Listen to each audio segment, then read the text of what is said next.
Napakarami ng kalamatan nasa ilog Pasig bago dumating ng mga Kastila. Nasaan na alamat si Talikula, ang banal na bago, at ang alamat si Doña Jeronima. At maaari itong isalaysay ni Padre Nicolas. Ha? Ba't ako? Ha? Hindi kayo dahil. Isang mag-aaral. Nangako, isang lalaki, makakasama sa inyo ito. Ngunit, muli ito ng lalaki, at nangarin ang babae. Isa ka ng babae, ang ibig.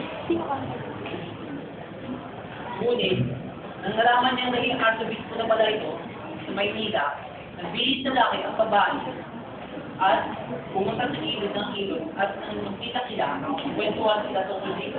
Ngunit, alam na niya lalaki na hindi na pwede ang ilog na ito. Ang gini dyan.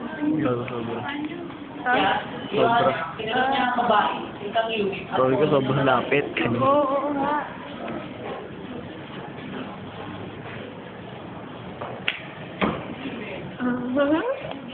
Nagpaaral at tumulong kay Anillo kung makapag-aral ng medisina. Ano ba yun?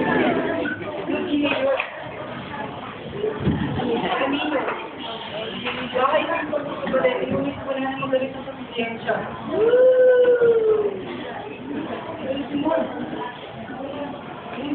Kasi yung tama sa lalo na sa pag-aaral.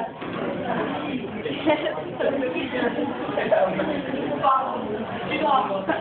Ano ginagawa mo dito? Hindi ko maalala. Ako po ang taong nakilala dito sa Ang nakakaraan. Ngayon po ay yung mga para. Alam ko yung lahat na kayo sa iyo. Hindi mo mga nasumalis na po kayo dahil sa dito na natin po kayo. Sa pagkakaroon po, hindi po ay ganyan. Kahit sa pagkakaroon po yan, parang hindi naman. Sa akin pag-ibig. Oo. Ito, agad ko na rin kayo yung pagkakabigin siya ng akademya ni Kastila. Sinubukan ko na rin yan noon. Ngunit ako hindi pinakita ng pangalan. Ang mga nang humingi ng pagkakapantay-pantay.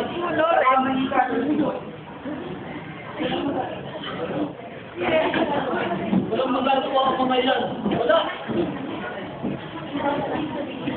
Di ba mga palawin mo para sa bayan? Nakabit ko ng medisina. Yan ay walang magagawa.